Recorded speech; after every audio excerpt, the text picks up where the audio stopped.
Oh my god, गानस्लायनानै गालांनाय गाननानै फैनाय हरैहाय गाननाय लानानै फैजोब्बाय आयै आफा इसोर नुनायावसो एसेल' बायदि नुदों खोमा दे खिन्थु आं बेखौ सुयैनो हारा हाद्दि दिनै बायलांजोबसिगोन आन्दाज मोनखाबाय बग्रा बग्रि जोलैनि हांगार आरो ओरै फिसालानि बेगखौबो आङो सुनो लाबाय आरोना खुलुमबाय सोनाफोर आंनि जबानब्लग इउटुब थामखौ फेन खेबसे बरबावबाय सय माजियाव फगबारनाय महर दान सोनाफोर दामगैनिफ्राय ब्लाउसखौफोरा जोजासेलांबाय जाबाय हानायमानि इन्ट्रेस्टिं खालामनो सेस्था खालामोन आङो जि सोमनो आखायाव लादों बे थफ्लायालाय मानो सिथों सिथा अ मा ग हेब्रे बेन्दों जानानै दङ आरोना ओमफ्राय मोखांल' सुस्र'दों नेचारेल नालाय नेचारेल बिदिनो हाजिर जाफैदों आङो फुंनिफ्राय माने ब्लगखौ स्टार्ट खालामदों अब्लाबो आंना मा होनना बुंनो थाहाबलायनानै बै बेसेबांबा उनावसो देखायफिननो हायो थ' नायलांबाय थादो बिदिब्ला आं दिनै ब्लगआव नोंथांमोनजों मा मा शेयार खालामलांनो हायो बेनिफ्राय सोरबाफोर गोदानबा अननानै प्लिज चेनेलखौ साबस्क्राइब खालामना होलां लाइक कमेन्ट शेयार खालामनानै होलांबानो जाबाय आरोना ओमफ्राय ओरै जिखौनो खनथ'वाखै आङो लेथेर फेथेर ओमफ्राय ओरै आफा राजाया बेसेबांबा गोबावनि उनावसो लिरदों मैया लिरनायानो जालायासै जाहैदों आरो एबाकास क्लासाव थांदोंमोन नालाय नंगौना नङा जेब्लानिफ्रायनो फरिखाजों दं अब्लानिफ्रायनो लिराखै आसुरित सम आङो टेबोलखौ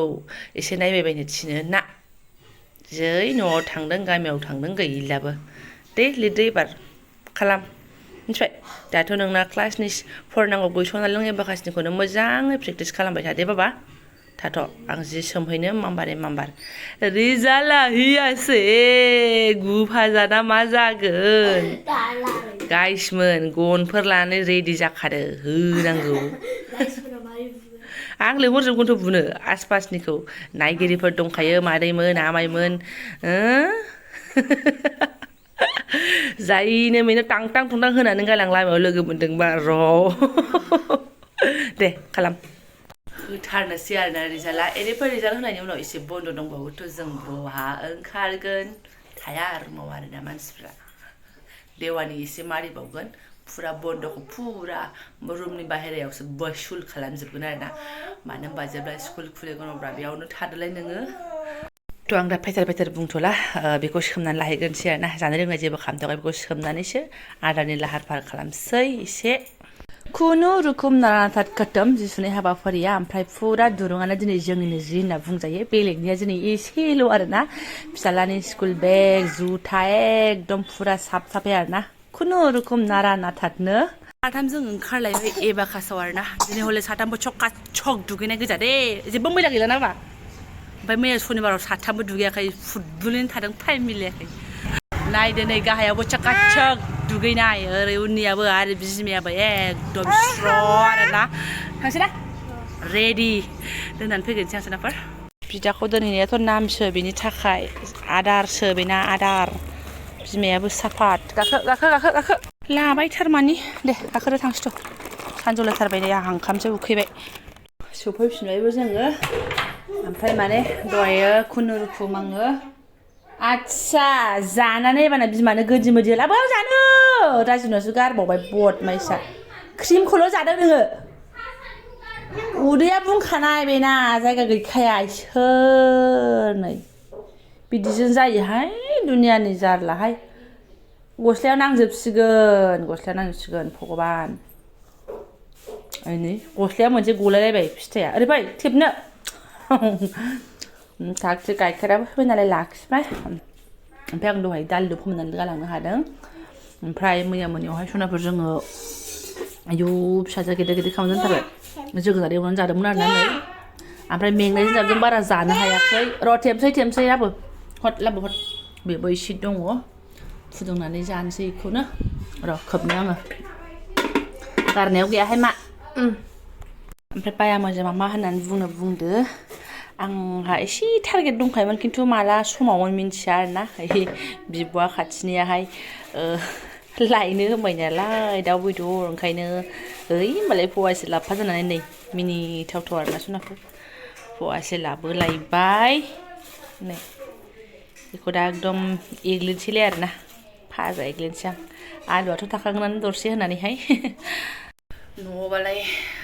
टमेट' फांनैसोखौनो खाब्रबनानै होदेरनो हागौमोन आरो टमेट'बो लाबोनाय गैया ओमफ्राय मा होनो ओमफ्राय थांनानैबोथ' एथबां हेभि बेदर जायाखै नोंथांमोना नुखादोंना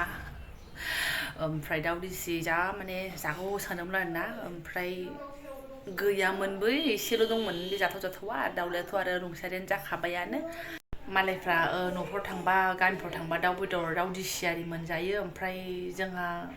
गैया मोनजायासै आरोना जायोबाबो सोरबायबा बायनानै जाबा मोनजागौमोन खोमा बायनायखौलाय आरो मानोबाव न'निया बिदिनोसै गोरलै गोरलाम ना जानाय जायासै मोनजायासै सनाफोर आसा थाबाय एसे जाहैगौ सानदोंमोन माने न'आव थांनानै दाउ दिसि जाहैनोसै बिदि सानदोंमोन आरो ओमफ्राय ओंखायनो बायनानैनो दाउ दिसिखौनो जों जाखाया न'आव थांबा खाफाल मिलायबा जाबा जाबाय मोनजाबा मोनजाबाय बिदिमोन आरोना ओमफ्राय एबार गैया खाफाला मिलायाखिसै आरोना ओमफ्राय नै आलु होलायनाय टाइम जानायावसो आङो माबा केमेराखौ अन खालामना मोनफिनबाय आरोना माने जोंहा बिफा ब्रह्मआबो फन हरदोंमोन नालाय एसे गोदै गोबाब रायलायबाय बिफा फिसाबो रायलायबाय बिबोसोबो रायलायबाय ओमफ्राय नै बेखिनिसिम सहैलायबाय आरोना आङो रायलायलायबायनो बेखौनो एसे देखायलायबाय नोंथांमोननो जाबाय फाइनाल लुक सांनानै ओंख्रिना एकदम जारौ मारौ आरोना साखिनायबायबो आं मजा जाखाबाय बारा बासिथामसैसो इसोर भगबान जाबायहाय बरिया ओमफ्राय मोननाय लोगो लोगो लाबायबोहाय नै मिन्थिथारला होननायसो आलु एसे बेदर एसे जोगोनार एसे ओमफ्राय फिसाजोआ बालायाव जि मोजां गेलेगासिनो आं मिन्थिला होनना लेंहरबाबो फैया ओंखायनो आं फटाफट थुमनानैसो लाग्रोसै बेखौ नाहरहोलां जाहोलां आरोना ओमफ्राय नै खबनै जाहांदोंल' आङो नायदो ओमफ्राय लेंहरनाय समाव फैया दासो एकदम खावला आरोना बियो ओरैबायदि थाम्फै बादि माने मोनामनानै बिमाखौ दिगदार खालामनांसिगौ नालाय ओंखायनो एकदम उरायबोथारबाय आरोना नायदो खबनैल' जाहांथारदोंहाय ओरैबायदि असदाना आं आरो ओंखाम मोजांसो लादों दा गुदुं लगायना होफिनसां बेनो सेलाय बेलाय लेथेर बेदेर जाखांनानै ओमफ्राय मा खालामनो फिसाजोआ माने एकदम एसेल' जाबाय आरोना जाखांग्रा ओमफ्राय खिबायबोहाय ओमफ्राय नै हाखवा आहा उदै थोन थोन मोनलायनाय ओमफ्राय फिसालाखौ लायनो टाइम जालायबायहाय बिदिनो आंनाव हजम जाया मा जाया बारा दांखोखो जासिनलांबायहाय आं ओमफ्राय फिसाजोआ बेसेबां गोबाव उन्दुगोन बेनि खुनु गेरेन्थि गैया आरोना बारा दोखो उन्दुखाया बिमाखौ नांफ्लेबाय थाखागौखा बेनिफ्राय हाय सासे बिमानि जादाबो जि माने बिदि कमेन्ट हरनांगौ नों फाग्लि बिमा सना एबार बिजनियाव दसे थांदो बिमा बुदिखौ एसे नायनानै फैदो होनबाय आयौ आहासो जि मोथो आरोना माने आइयाबो जि खाला खसा सोंहरदोंमोनहाय एबार फैला नोंसोरो बन्द'आवहाय होननानै आरोना ओमफ्राय आङो खुनुरुखुम हमथानानैसो दंखाथारोमोन थांथ'वाखैसोमोन आरोना बिमायाबो बुंनानै इमसनेल लागायना होबायना आंखौ आरो मा होनो बै खनसे डिसेम्बराव उइन्टारनि बन्द'आवहाय आङो बिजनियाव थांग्रोदोंमोन ना बेवहाय सासे आइया मादि कमेन्ट हरदोंमोन आं कमेन्टनि बिसय फोरमायखादोंमोन नोंथांमोननो मालाय पिबि ब्लग साइलुर ब्लग्स आब'मोनासो गामियाव थानानै ब्लग्स बानाय दिन्थिगासिनो दङ आब'आ खालि बन्द' मोनबाथाय बिजनियावल' थांग्रोयो गुबैनि न'आव थांग्रोआ होननानै बे आगैया बबे एंगेलजों नुवामोनथाय बै आमोलावबा दाथ' नुबायना आगै नोङो गाव गावबागाव सिटुवेसन गाव गावबागाव हालाद गाव गावबागाव सुबिदा उसुबिदा आरोना बेबायदि थांलाय फैलायाबो दाथ' नुवाखै मालाय हाइलुर ब्लग्सआ मालाय फनाव थांनांगौ उदालगुरिनिफ्रायसो भिडिअ बानायनानै हगारगासिनो दङ आंना बिहामजोआ आरोना आरो मा सोरनि भिडिअ नायदों नायाखैथाय आगैया दा आंखौ नायफिनलाथाय माने अबेबा कमेन्टफ्रा गोसोआव नांबाय थायो आरोना जाथारि खोथानि कमेन्ट मोनोबाथाय बोरैबा नाङो आरोना बाट बे बिमाया इमसनेल आंनि गोसोनि साननायजों बोरैबा माने आं मोनदों आरोना एबार बन्द'आव आइखौ नायखायाखिसैब्ला आं बबे बन्द'आव थांबावनो होननानै आं सानबाय थाखादोंमोन अब्लाबो जेरै बै समाव आगैया आंखौ बिजनियाव थांजानायाव बुंदोंमोन थ' बे टाइपनि खोथाखौ आङो अरिजिनेलावबो मोनदों कमेन्टनियावबो मोनबाय आरो अरिजिनेलावबो आं मोनदों गोसोआवनो एसे नांखादों आंना बै समावबो ओमफ्राय बिनि थाखाय थाङाखै बे नङा थाबाय आङो मा खालामनो बयबो मिन्थिखायो हाबानि उनाव नोङो माया इम्परटेन्टसिन जायो बे आरोना नोंनि साननाय लुबैनायफोरखौ नों माखासे दोनथ'नांगौ जाखाथारो जेब्लायबो साननाय लुबैनाय बायदि जाजोबा मानसिनियाहाय मावनांगौ कर्तब्यआसो आसोल नालाय मा मावबा एसे सान्ति जालांगोन आरो नों मा मावोबा नोंनि आसपासनि मानसिया गोजोननायसिम मोनगोन जाय नोंनि आं बेनि सायावसो बांसिन माने नाजासिननाय थायो आरोना आंनिया माखासेहाय खनायाव थाखायो जेब्लायबो बाट एखमबा जोंफ्रुबांबाय आबाद मारगुलि होननानै माने मा मावनांगौ मावो आरोना साननायफोरखौबो एसे ज्राव खालामना होगारगारो मानो होनबा जेब्लायबो नोङो गावनि खुसिखौ माने नाथ्रोदनानै दोनजाया मानसिया डिप्रेसन थाङो थाब बुरैयो ओंखायनो एसे गावनि खुसिजोंबो मावनांगौ बाट लिमिटेड जानानै मावनांगौ आरोना दा बेनो आरो आंनाथ' मोनसे बेमार दं आरोना जेराव मेरावनो माने खुसि नागिरलाबायनाय खुसि थानो मोजां मोनो आरोना आरो आंनि आसपासनि मानसिनि खुसियावनो आं माने एसे खुसि नागिरनानै थालाबायो एखमबा हाया अब्लाबो माने फेसावथ' आरो बे हाथायखौ देखायबाय थाखायो मानसिबा मानसियाबो बेनो आरोना थ' बेखौ बादो बे आंनि केरेक्टारसो नोंसोर फोथायो फोथाया बे बाद होदो बेफोरखौ दासिमबो ओमफ्राय आंनाव ओरैबायदि कमेन्ट फैयो बाजै फैसालिया न'आव फैफिनबाय नामा आब' फैसालिया न'आव फैफिनबाय नामा होननानै आं क'क्राझाराव गैथारामोन आरो ससियेल मिडियाआव नुथाराखै आङो बाट आं खोनादों दासिमबो बिजनियाव दङ होननाय आरोना बिसिनि सल्भ जानायनि जेबो खोथा खोनायाखै दा सोरबा सोरबा माबा फैसालि होनलायगोन बाट कमेन्टआ फैदों नालाय आं एन्सारखौ होनांगोन ओमफ्राय बिजनियाव दंबाथ' आरो मा सुनाफोर नै बन्द'आ खयदिन दंबावोसो खुनु खोथा गैया बारा उरायलांबा लोगो हमनो नाजागोन आङो बबे खनायाव दङ एसे खबर लानानै आरोना फैसालिखौबो लोगो हमबाथ' नोंसोर दादा एकदम लाबोनो सेस्था खालामोन आरोना आङो जाफुङा जाफुङाथाय आं साननाया आरो एसे ज्रावबो होगोन नोंनि थाखाय दासिमबो जोंहाबो गोदाव सोराव बुंजास्रोबाय थायो होननानैहाय आंखौ माने बबे एंगेलजों बबे मायाव आं फैसालिनि बाथ्राबो बुङाखैमोन फैसालिनि भिडिअ बानायाखैमोन नोंखौबो सेकेन्ड फैसालि बायदिसो नुबाय आं होनना बुंदों नुयो होनदा मालाय फैसालिया खथ' स्लिम आंबो फैसालिया आंखौ बे एंगेलजों फैसालि बायदि नुखो ना बडियाव ना फिगाराव मालाय बेना बडिया माबायदि आरो आंना उदैनि सोरबियासो एकदम थोलौ थोफौ आरोना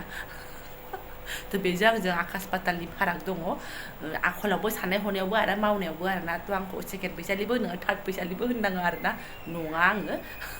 ओमफ्राय आं बिनि सोमोन्दै जेबो मोनथियाबो आरो बुंनोबो गोसो गैयामोन बाट कमेन्टआ बोरैबा फैनायखाय आङो फोरमायग्रोनाय जाबायहाय थाङोबा बिजनियावनो दंबालाय आं बिजनियाव थांबालाय आरो माथो नङा होमबा सुनाफोर इसोरथ' फायदा उथायहैनांगोन थांनानैहाय नोंथांमोननो देखायनो थांबाथ' आंहा मोजांसो नङा होमबा नोंथांमोनाबो गोजोनबावगोनसो जाय मिथिनो लुबैदों आरोना ओमफ्राय गाज्रि मोननांला एसे बेखौबो हानायनाय जाबाय आं मावनाय दांनाय दैलि ब्लग्स देखायनायावबो सेकेन्ड फैसालि होननानै कमेन्ट मोननाय हिसाबैहाय सेकेन्ड फैसालि होनना रायजानाय हिसाबै आरोना दा आरो ब्लग्सखौ दोनथ'नोसै आङो बारा बेथेर बुंबाय थाला खामानिया दंबावो फिसाजोखौ लानोबो नानाथार मावजायो खिन्थु फिसाजो उन्दुनायाव स्र' मावखानो हायोबा मोजां आरोना आंबो जा उन्दुनो ओंखारदोंमोन बाट मा खालामनो भिडिअआबो एसे आदार दंमोन हिसाबै आरो खामानियाबो दं हिसाबै आङो उन्दुआखिसै आरोना दा उन्दुबाथाय थांबाथाय खतम जालायगोन दा सोनाफोर दा दोनथ'नोसै आंनाथ' ब्लग्सआ बिदिनोसै बिनथेर ओइ 7टा बाजियाव सुरु खालामदोंबाबो नै 4टा 5टा जाफैलायो आरोना मोनसे ब्लग जानो थाखायनो थ' सोनाफोर जायफोरा आंनि बेखिनि ब्लग्सखौ फरायनाय दंबाय गोसो गोरबोनि साबायखर बावबाय लोगो मोनसिगोन नेक्स्ट भिडिअ थेंक इउ स' माच